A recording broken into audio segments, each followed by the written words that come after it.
Grabe guys, meron talagang pera sa Facebook. Alam nyo ba kung ano yung mga napundar ko dito sa Facebook guys? Sobra, matutuwa po kayo.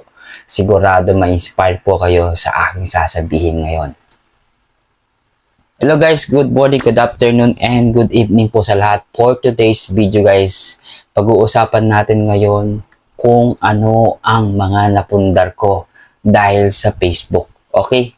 Siguradong panonoorin nyo to hanggang dulo. Okay guys, sabi ko po sa inyo, mula nung ako'y nag-viral dito sa Facebook guys, marami na akong mga na-experience, marami na akong mga na-experience na pagbabash.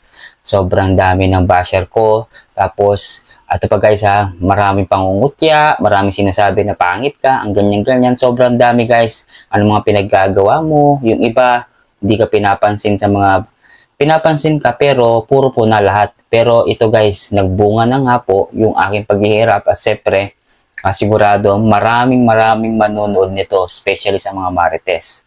Sigurado panonoorin mo to. Sigurado ako. Okay? Alam nyo guys, pinaghirapan ko ito at hindi ko hiningi sa inyo. Pero, at itong importante guys, pinaghirapan ko to dahil gumawa ko ng content para mag-viral na po ako sa Facebook. At syempre, ito na, i-reveal ko na po ba sa inyo lahat kung ano yung napundar ko. Okay, pero bago po lahat guys, nais ko muna magpasalamat sa lahat po ng mga nagpa-follow po sa akin, especially sa mga nagtiwala po sa aking Facebook. At syempre, shout out sa mga Tarlac. Ano nangyari sa inyo, Tarlac, Pampanga? Ang dami nyo. Ba't hindi mo pinapalawak yung video ko? Tarlacin nyo.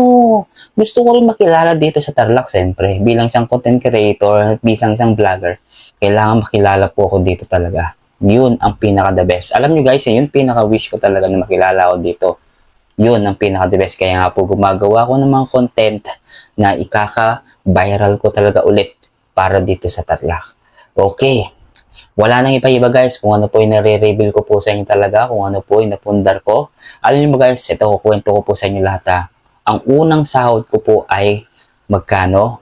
Okay. Ang sahod ko po ay sasabihin ko na ba o hindi?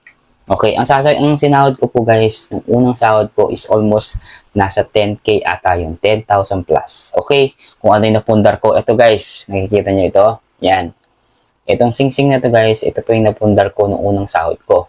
Ito guys, almost sa 7,000 po siyan kasi gusto ko na rin ipakita sa inyo lahat na ito guys kasi mahilig akong mag-invest po talaga kasi hindi natin masasabi kung hanggang kailan po tayo dito sa Facebook guys kasi hindi naman po lagi swerte dito kaya napundar ko ito guys kasi gusto ko rin bawat mga sinasahod ko nakikita ko. Ayoko po yung dati na wala akong nakikita sa Facebook, wala akong nakikita sa YouTube, mga ganyan. Pero natutuwa pa rin ako at marami nagtitiwala sa akin at syempre kaya sigurado marami ma-inspire po dyan. Kaya sabi ko po sa lahat po ng mga baguhan, tuloy nyo lang po yan guys. Ang importante magugustuhan, makukuha, at matutupad din yung mga pangarap nyo na gusto nyo makuha. Okay, basta importante guys, magdasal ka lang. Ako, pinagdasal ko kay Lord. Sana, siyempre, ang importante naman dito, maging isang sikat. Siyempre, makilala. Pagka magiging sikat, although sikat, given na yan, di ba? Kaya siyempre, gusto rin natin makilala na, ay, si ganito, ay, ganyan, nag-viral lang. Yun gusto ko makilala. Ang importante, pagmamalaki ako ng buong angkan. Yun ang pinaka-gusto ko.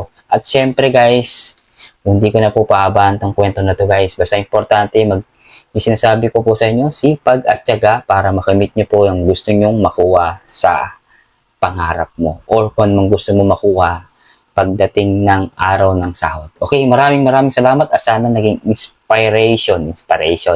Ma-inspire po kayo sa video na to guys. Okay, maraming salamat. Don't forget to like and share and pag-follow po ang aking Facebook page at YouTube channel. Ito po muli si Edward Laksina, Kapugi ng Tarlac City. And God bless. Bye!